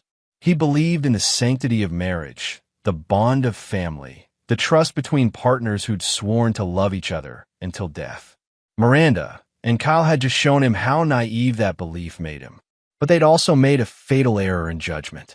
They thought Travis Webster was just another successful businessman who could be fooled, manipulated, and discarded when he was no longer useful. They were about to learn otherwise. Travis moved away from the door and pulled out his phone. Not to call the police. That would be too simple, too clean. No, this betrayal demanded something more personal, more fitting to the crime. He scrolled through his contacts until he found the number he wanted. Martin Pruitt answered on the second ring. "Martin, it's Travis. I need you to do something for me, and I need it done quietly." Martin had served 2 tours in Afghanistan before coming to work for Webster Construction as head of security. He was loyal, discreet, and had skills that went well beyond checking IDs at job sites. "Whatever you need, boss. I need surveillance on 2 people. Complete background checks, financial records, travel history, everything." And Martin, Travis's voice carried a chill that would have made his business rivals nervous. "I need them watched without them knowing it. Can you handle that? Consider it done." "Who are we looking at?" Travis watched through the peephole as Miranda grew impatient, motioning for Kyle to try the keys. His wife, his supposedly dead wife, was breaking into his house while her lover acted as lookout. Kyle Casey and Travis paused, the words sticking in his throat like broken glass. Miranda Webster. Chapter 4. The Gathering Storm. 3 days after the funeral that never should have happened, Travis sat in his study reviewing Martin Pruitt's preliminary report. The documents spread across his desk painted a picture that made his earlier discoveries seem like minor infractions. Miranda and Kyle had been planning this for over a year. Bank statements showed regular transfers to an offshore account in the Cayman Islands. Kyle had purchased a small villa in Costa Rica under a shell company. Most damning of all, Miranda had taken out a $2 million life insurance policy on herself 8 months ago, with Travis as the beneficiary. The plan was elegant in its simplicity. Fake her death, let Travis collect the insurance money. Then Kyle would gradually move the funds offshore through his financial network while Miranda waited in Costa Rica for the heat to die down. Eventually, Travis would be framed for insurance fraud, leaving them free to enjoy their new life with his money. They've been staying at the Riverside Hotel downtown, Martin reported, settling into the leather chair across from Travis's desk. Separate rooms, but Kyle visits hers every night. They think they're being careful. Travis's jaw tightened. What else? Casey's been liquidating assets for months. Sold his downtown condo, cashed out his retirement accounts, even put his mother in a state facility to free up her house for sale. He's burning bridges like a man who never plans to come back. And Miranda? Martin's expression darkened. She cleaned out your joint savings account 2 weeks before the accident, transferred it to Casey's business account, then he moved it offshore. Between that and the insurance scam, they're looking at stealing nearly $4 million.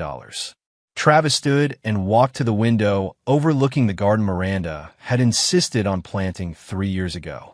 She'd spent weekends on her knees in the dirt, talking about how important it was to nurture things that would grow and flourish. Another lie, apparently. Boss, there's something else. Martin's voice was careful. About your daughter. Travis turned back, his attention sharpening. What about Sophia? She's the one who uncovered this. Been investigating her mother for months. That's how she knew to warn you. The revelation hit Travis like a physical blow. His 21-year-old daughter had been carrying this knowledge alone, watching her father love and mourn a woman who was betraying them both. How long has she known? Near as I can tell, she started getting suspicious around Christmas. Found some inconsistencies in her mother's stories, did some digging. Smart girl, she documented everything. Travis felt a surge of pride mixed with heartbreak. Sophia had inherited his instincts for truth and his refusal to accept comfortable lies. But she'd also been forced to grow up in ways no child should have to. I want to see her, Travis said. Tonight. An hour later, Sophia sat across from him in the same chair Martin had occupied. She looked older than her 21 years, as if the weight of her knowledge had aged her prematurely. I'm sorry I couldn't tell you sooner, she said quietly. I kept hoping I was wrong. Why didn't you come to me when you first suspected? Sophia's smile was sad. Because you loved her. Really loved her. I've watched you two together my whole life, and I knew that finding out the truth would destroy something in you that could never be repaired. Travis reached across and took his daughter's hand. Her fingers were steady, strong, worker's hands like his own. You protected me as long as you could, he said. But now I need you to help me end this. What are you going to do? Travis's smile was cold enough to frost windows. I'm going to give your mother and her boyfriend exactly what they deserve. But first, I need to know everything you discovered. Every detail, every piece of evidence, every lie they told. Sophia opened her laptop and began pulling up files. It started when I noticed Mom was getting mail at a P.O. box she thought you didn't know about. I followed her one day and saw her meet Kyle at a coffee shop. The way they were together wasn't professional. For the next 2 hours, Travis listened as his daughter methodically destroyed every illusion he'd held about his marriage. Miranda's nonprofit consulting was a cover for money laundering through Kyle's financial services company. Her frequent travel was actually time spent setting up their escape route. Even their intimate moments had been calculated, Miranda timing their affection to correspond with major business decisions she could influence. She was selling information about your construction projects to competing bidders, Sophia explained, showing him email records she'd somehow accessed. Casey's been shorting stocks of companies you had contracts with, then profiting when your bids came in lower than expected. Travis felt something fundamental shift inside him. The man who'd grieved for his wife, who'd planned to honor her memory, died in that moment. What emerged was something colder, more focused, infinitely more dangerous. They made one mistake, he said, his voice carrying the finality of a judge passing sentence. What's that? They assumed I was just another Mark. Another successful fool who could be manipulated and discarded. Travis stood, moving to his safe and withdrawing several thick folders. But I didn't build this empire by being naive. I survived and thrived because I'm very good at destroying people who threaten what's mine. He handed Sophia one of the folders. Kyle Casey has been embezzling from his clients for years. Small amounts, nothing they'd notice immediately. He's been using your mother's connections to identify wealthy widows and divorcees, then slowly draining their accounts. How did you? I've been investigating him since Martin told me his name. Casey's good, but he's not perfect. He left a trail, and I found it. Travis's smile was predatory. Tomorrow, I'm going to start calling his victims. Once they realize what he's done, the authorities will have no choice but to act. What about Mom? Travis opened the second folder, revealing photographs, financial records, and legal documents. Your mother thinks she's dead. Legally, she is dead. If she tries to resurface, she'll be charged with insurance fraud, theft, and conspiracy. But if she tries to stay hidden, he shrugged. Dead people don't have access to bank accounts, credit cards, or any form of legal identity. Sophia stared at the documents, understanding dawning in her eyes. You're going to trap them. I'm going to give them exactly what they asked for, Travis corrected. They wanted me destroyed and discarded. They wanted to steal everything I've built. They're about to learn what happens when you declare war on someone who has more resources, more patience, and absolutely nothing left to lose. Chapter 5. The Net Titans. The law offices of Moss, Tucker and Associates occupied an entire floor of downtown's most prestigious building. Travis had chosen them not for their marble lobby or mahogany conference rooms, but because Nick Tucker was known for his ruthless efficiency in corporate warfare. This is quite a situation, Travis, Nick said, reviewing the files spread across his conference table. Your wife legally died 3 days ago. If she surfaces now, she's committing multiple felonies. And if she doesn't surface, Nick's smile was sharp, then she remains dead, and you're the grieving widower who inherited everything. Either way, she loses. Travis had spent the morning making phone calls that would destroy Kyle Casey's life piece by piece. Casey's clients were a carefully curated list of wealthy women who trusted him with their financial futures. What they didn't know was that Kyle had been slowly bleeding their accounts dry for years, covering his tracks with false statements and fabricated investment returns. The first call had gone to Maureen Sargent, a 70-year-old widow whose late husband had left her a substantial portfolio. Travis had presented himself as a concerned fellow businessman who'd noticed irregularities in Casey's methods. Mrs. Sargent, I think you should have an independent audit of your accounts, he'd said, his voice carefully modulated to convey worry rather than accusation. Some things Kyle mentioned at the country club didn't add up. The call had lasted 20 minutes. By the end, Maureen was promising to contact her son-in-law, who happened to be a federal prosecutor. The second call, to Anna Kane, had been even more productive. Anna's husband had died in a construction accident 2 years ago, leaving her with a settlement that Kyle had promised to invest conservatively. When Travis mentioned specific discrepancies in her monthly statements, Anna's voice had turned deadly quiet. Mr. Webster, are you saying Kyle has been stealing from me? I'm saying you should verify that your money is where he claims it is. By noon, Travis had made 7 similar calls. By evening, Kyle Casey would be facing a tsunami of angry clients demanding immediate account reconciliations. When the smoke cleared, the investigators would find evidence of embezzlement that would put Kyle away for decades. What about Miranda? Nick asked, pulling Travis back to the present. She's trapped between 2 impossible choices, Travis replied. If she reveals herself, She faces criminal charges and financial ruin. If she stays hidden, she has no legal identity and no access to money. The offshore accounts? Kyle's name only. Miranda was smart enough not to leave paper trails, which means she's completely dependent on him for access to the stolen funds. Nick leaned back in his leather chair, admiration flickering in his eyes. You're forcing them to turn on each other. I'm simply presenting them with the consequences of their choices, Travis corrected. Kyle will realize soon enough that carrying a legally dead woman around Costa Rica is more liability than asset. Miranda will discover that trusting her financial future to a man about to be arrested for fraud was poor planning. Travis's phone buzzed with a text from Martin. Casey just got his third angry call. He's packing. It's starting, Travis told Nick. Kyle's about to run, which means Miranda has very little time to decide whether she's going with him or trying to disappear on her own. And you're prepared for either scenario? Travis's smile could have frozen hellfire. Nick, I've been preparing for this my entire life. I just didn't know it until 3 days ago. That evening, Travis sat in his study with Sophia, monitoring the situation through Martin's carefully placed surveillance. Kyle and Miranda were arguing in her hotel room, their voices raised enough to be picked up by the listening devices Martin had installed. Can't stay here, Kyle was saying. The clients are asking questions. Someone's been talking to them. Who would know enough to? Miranda's voice stopped abruptly. Travis could imagine the realization dawning on her face.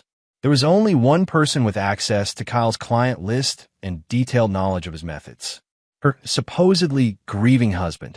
He knows, Miranda whispered. Travis knows we're alive. That's impossible.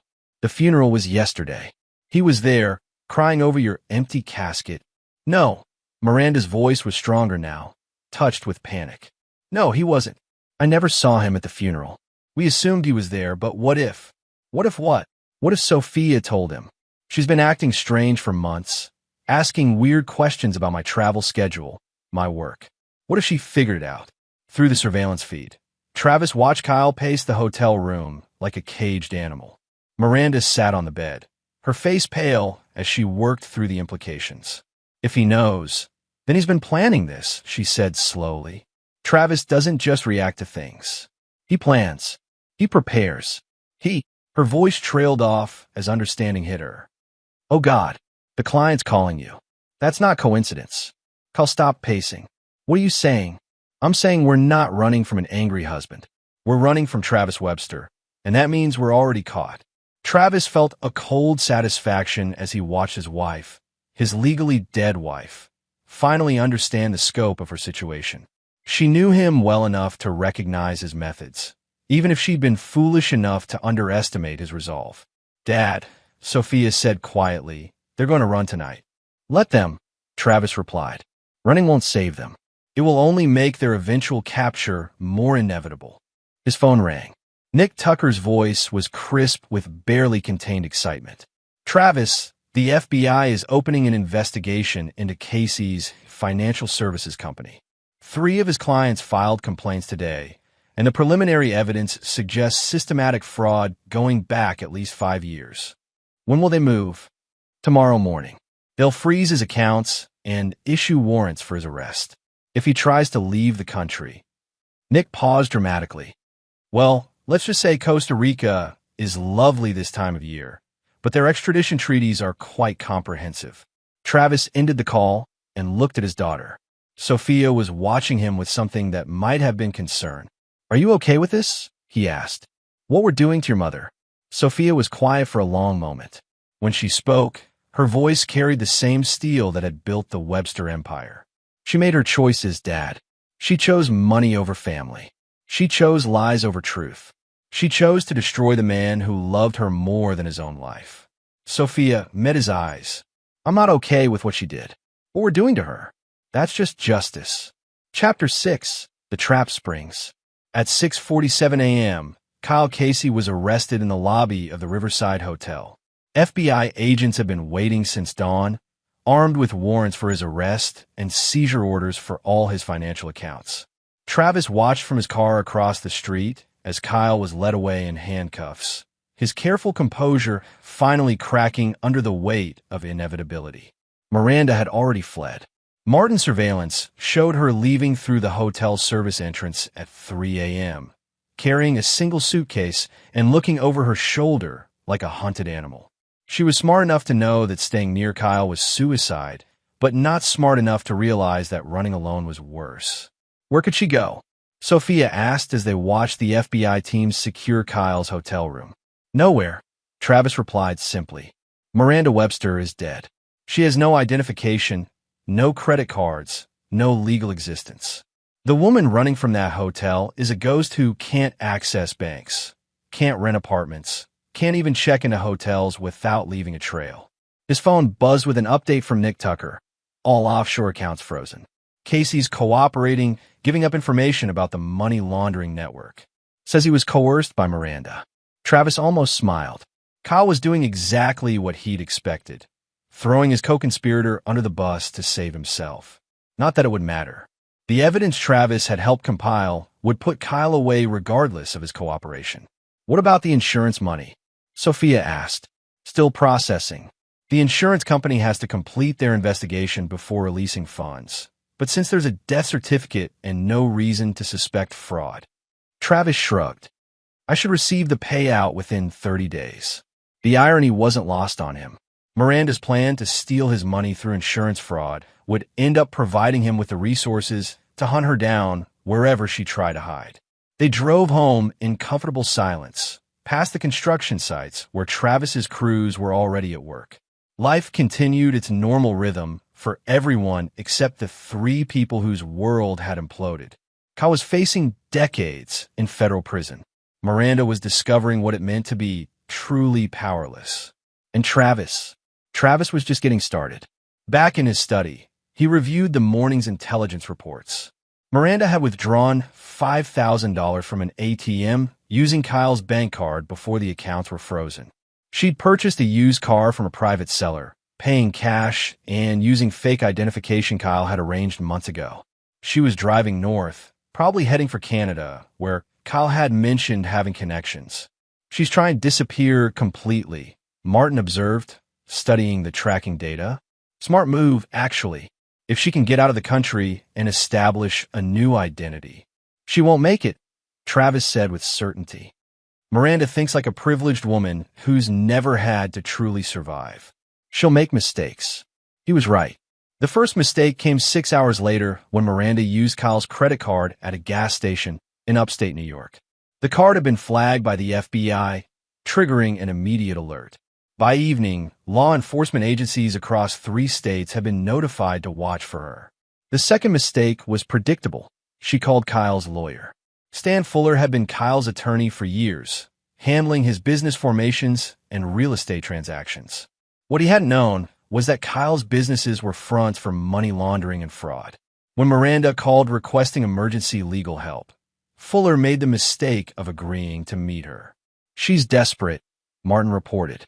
Thinks the lawyer can help her access the offshore money or negotiate some kind of deal with the feds. Fuller doesn't know about the criminal investigation yet, Travis mused. He probably thinks this is just a messy divorce situation. Want me to enlighten him? No. Let Miranda dig her grave a little deeper first. The meeting was scheduled for the next morning at a truck stop outside Albany. Miranda probably thought she was being clever, choosing a public place where she'd blend into the crowd of travelers.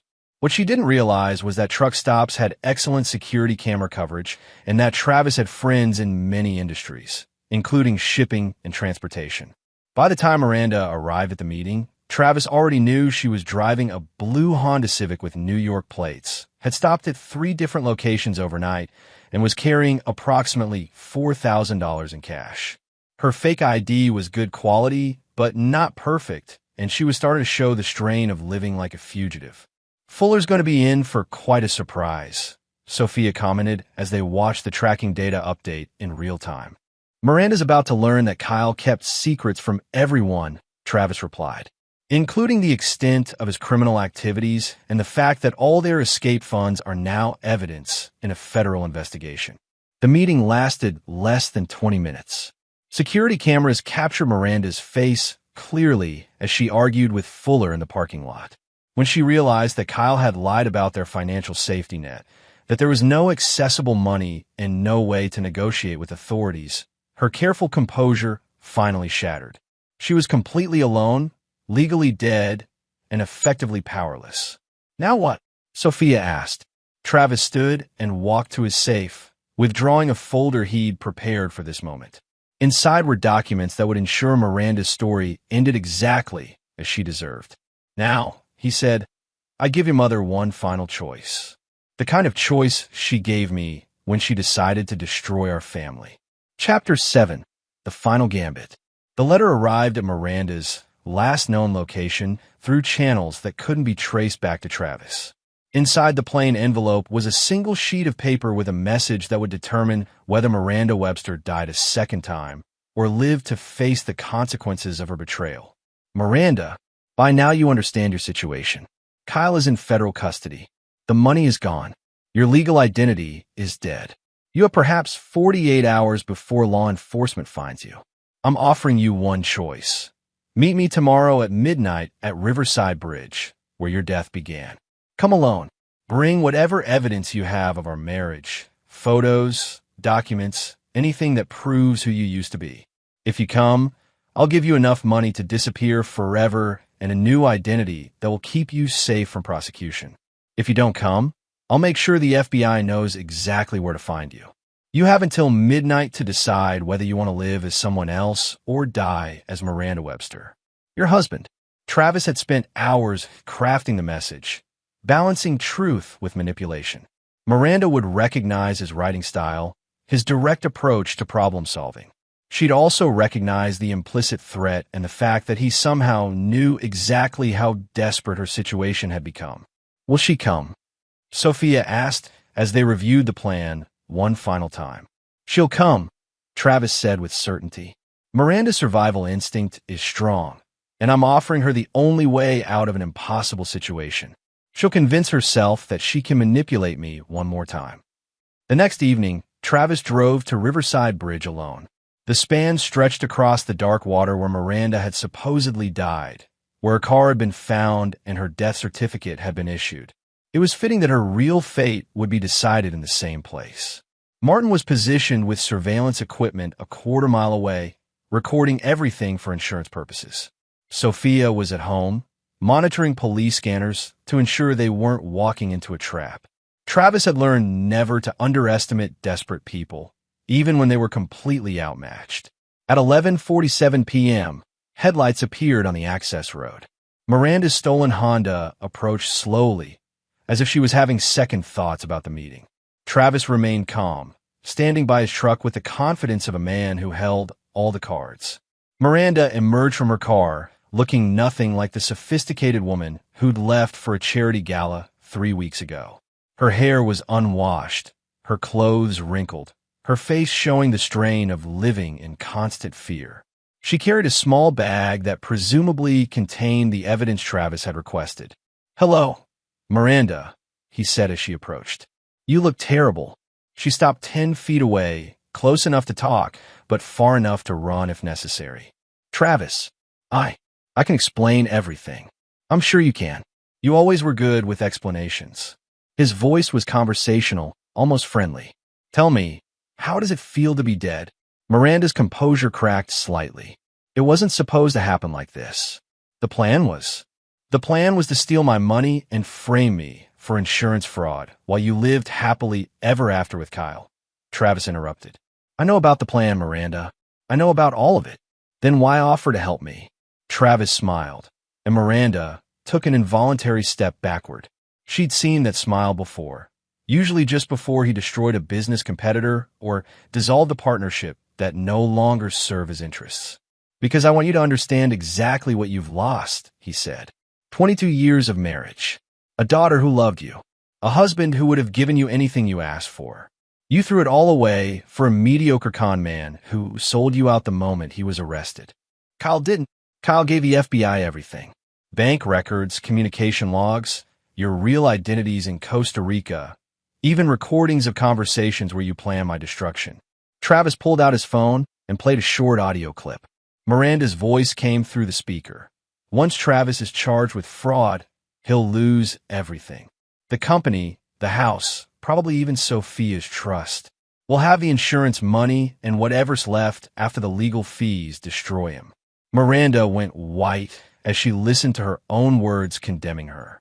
Where did you get that? Kyle recorded your conversations as insurance against exactly this situation. Smart man, really. Smarter than you. Certainly. The truth hit Miranda like a physical blow. Kyle had never trusted her completely. He documented their criminal conspiracy to protect himself, which meant Travis had evidence that would destroy her even if she managed to escape. What do you want? She whispered. Travis reached into his truck and withdrew a briefcase. I want you to understand the difference between justice and mercy. Justice would be turning you over to the FBI right now. Mercy is giving you an alternative. He opened the briefcase, revealing neat stacks of cash and a passport with Miranda's photograph but a different name. $50,000 and a clean identity, he said. Enough to disappear forever and start over somewhere the law will never find you. Miranda stared at the money, hope flickering in her eyes for the first time since her arrest warrant had been issued. What's the catch? No catch. Just a condition. Travis's smile widened. You have to earn it. Ow! Travis reached into his truck again and withdrew a shovel. By finishing what you started. You want her to be dead, Miranda. I'm going to help you achieve that goal. The color drained from Miranda's face as she understood his meaning. You're insane. I'm practical. You see, Miranda Webster really did die 3 weeks ago. The insurance company paid out. The death certificate is filed. The grave marker is already ordered. The only loose end is the woman standing in front of me who happens to share her name. You can't be serious. I'm completely serious. You dig your own grave, right here where your death began, and I'll make sure Miranda Webster stays dead forever. The woman who crawls out of that hole will be someone else entirely. Someone with enough money to disappear and no connection to the Webster family. Miranda looked at the shovel, then at the money, then at her husband's face. What she saw there was something she'd never encountered before. Absolute, implacable determination. And if I refuse, then you can explain to the FBI how you faked your death and stole $4 million. I'm sure they'll be very understanding about your circumstances. Miranda stood frozen, trapped between impossible choices. Take the money and symbolically bury her old life, or face decades in federal prison for crimes that would destroy any hope of freedom. Travis waited patiently. He had all the time in the world. Chapter 8, The Burial. Miranda took the shovel with shaking hands. The ground near Riverside Bridge was soft from recent rain, but digging a grave, even a symbolic one, was harder work than she'd expected. Travis watched from his truck, occasionally offering helpful suggestions about depth and width while she struggled with the unfamiliar labor. Deeper, he said when she paused to rest. A proper grave should be at least 6 feet. You wouldn't want anyone to accidentally disturb Miranda's final resting place. This is insane, Miranda gasped, wiping sweat from her forehead. When people find out, who's going to find out? You're dead, remember? Dead people don't file complaints with the authorities. It took her 3 hours to dig a hole that met Travis's standards. By the time she finished, her manicured hands were blistered and bleeding, her designer clothes were ruined, and her face was streaked with dirt and tears. Perfect, Travis said, inspecting her work. Now the hard part. He retrieved a small wooden box from his truck, the kind used for cremated remains. Inside were the last traces of Miranda Webster's legal existence. Her driver's license, social security card, wedding ring, and copies of official documents that proved she'd ever lived. Put them in, he instructed. Miranda stared at the contents, understanding that this was her point of no return. Once these documents went into the ground, Miranda Webster would be truly dead. There would be no way back to her old life, no possibility of reclaiming her identity. The ring, too, Travis said softly. You won't be needing it anymore. With shaking fingers, Miranda removed her wedding ring. The ring Travis had placed on her finger 21 years ago, promising to love and cherish her until death parted them. She placed it in the box with everything else that had once defined her existence. Now bury it. The symbolism wasn't lost on either of them. Miranda was literally burying her old self, erasing every trace of the woman who'd been Travis Webster's wife. When she finished covering the box with dirt, that woman would be truly dead. It took another hour to fill the hole. Travis helped at the end, adding his own efforts to ensure the burial was complete. When they finished, nothing remained to mark the spot except slightly disturbed earth that would look natural within days. "Congratulations," Travis said, handing her the briefcase with the money and fake passport. "Miranda Webster is dead. Maria Santos is free to go anywhere she chooses." The new identity was perfect: birth certificate, social security number, driver's license, even a credit history stretching back 5 years. Travis had used the same networks that Kyle had accessed, but with better execution and more thorough planning. "How did you? I told you once that I'm very good at destroying people who threaten what's mine," Travis replied. "I'm equally good at creating people when it serves my purposes." Miranda, now Maria, stared at the documents that represented her new life. "Why are you doing this?" "Because I want you to live with the consequences of your choices. Prison would be too easy, too final. This way, you get to spend the rest of your life knowing exactly what you traded away for nothing." "For nothing?" Travis's smile was cold as winter morning. "Kyle's going to prison for 25 years minimum. The offshore accounts are seized. Your house in Costa Rica was purchased with stolen money, so it'll be confiscated. You have $50,000 and a fake identity, which means you'll spend the rest of your life working minimum wage jobs and looking over your shoulder." The mathematics of her situation were brutal. $50,000 might last 2 years if she lived carefully. After that, she'd be completely dependent on whatever work she could find without references, without education credentials she could verify, without any of the connections that had defined her privileged life. "You get to discover what it's like to build a life from nothing," Travis continued. "Just like I did 25 years ago, except I had talent, determination, and integrity. You have greed, desperation, and a talent for self-deception." Maria Santos gathered her money and documents, understanding that she was now truly alone in a way she'd never experienced. No family, no friends, no safety net except what she could create for herself. "Goodbye, Maria," Travis said as she walked back to her car. "I hope your new life is everything you deserve." She drove away without looking back, disappearing into the darkness like the ghost she'd become. Travis stood by the unmarked grave for several minutes, saying a final goodbye to the woman he'd loved and mourned. Miranda Webster was truly dead now, buried along with 22 years of marriage and all the dreams they'd once shared. When he finally left Riverside Bridge, Travis felt something he hadn't experienced since childhood: the complete absence of emotional attachment to outcomes beyond his control. Miranda had made her choices. Kyle had made his. Sophia had proven herself worthy of trust and respect. Now Travis was free to focus on what he did best: building, creating, and protecting what mattered to him. Chapter 9: New Foundations. 6 months later, Travis stood in the conference room of Webster Construction's new headquarters, reviewing expansion plans with his management team. The insurance payout had provided capital for aggressive growth, allowing him to acquire 2 smaller competitors and bid on projects that would have been impossible before. "The Portland development alone will employ 300 people for 2 years, Martin reported, his security expertise having evolved into broader business operations. "We're looking at $40 million in revenue, with potential for follow-up contracts if we deliver on schedule." Sophia sat at Travis's right hand, her business degree finally complete and her role in the company formalized. She'd proven herself ruthless in negotiations and brilliant in strategic planning, traits that would serve the Webster family well for generations to come. "What about the Sacramento project?"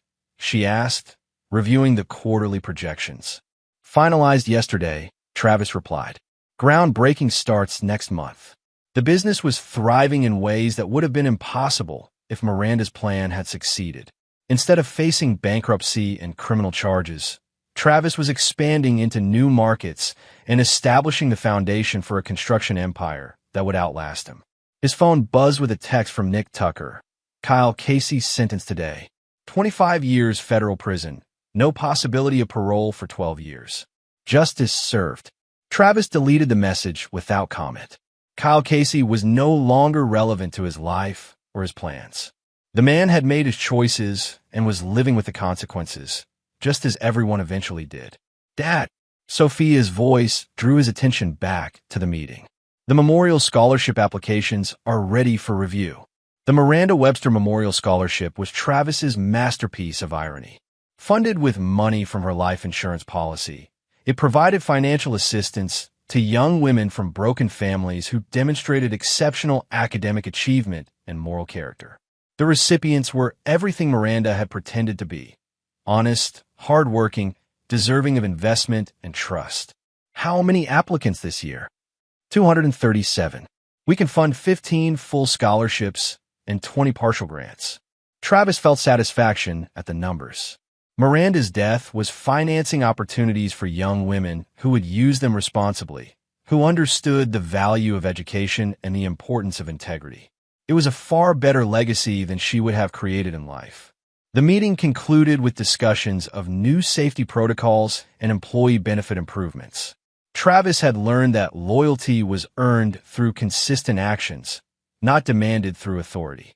His crews were among the best paid in the industry, with comprehensive health care and retirement plans that ensured their family security. After the others left, Travis and Sophia remained in the conference room, reviewing personal matters that didn't require the entire management team's attention. "Any word about Maria Santos?" Sophia asked, her voice carefully neutral.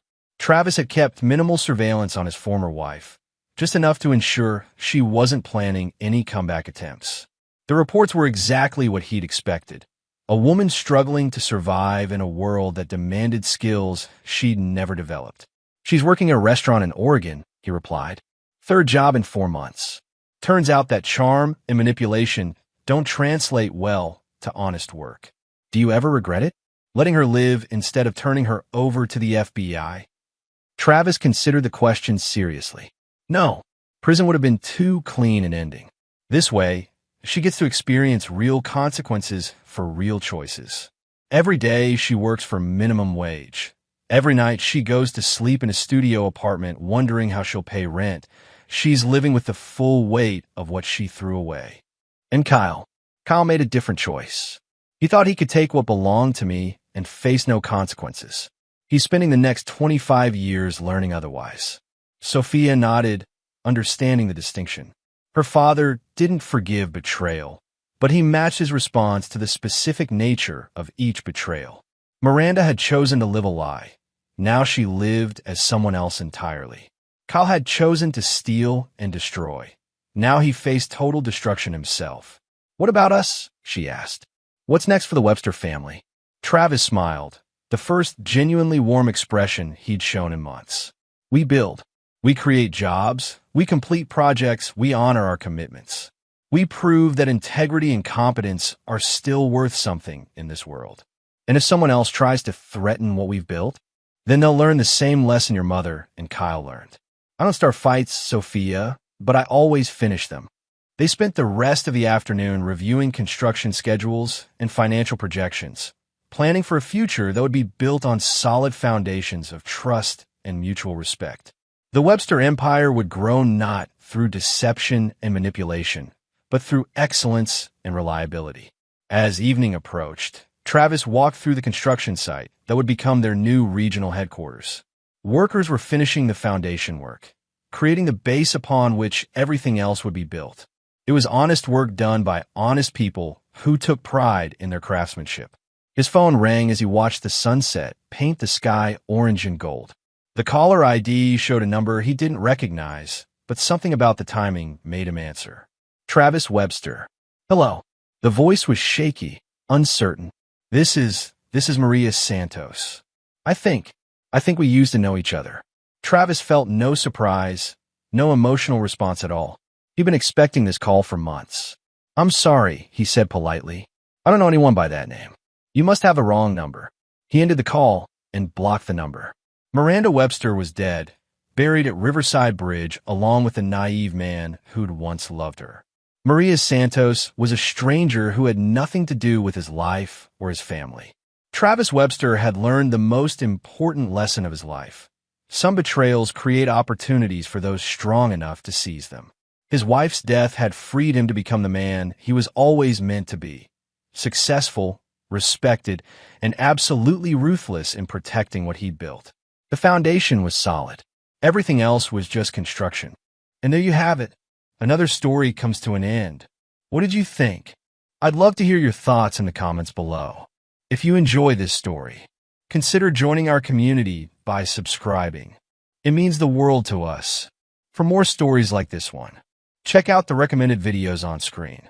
And I'll see you there.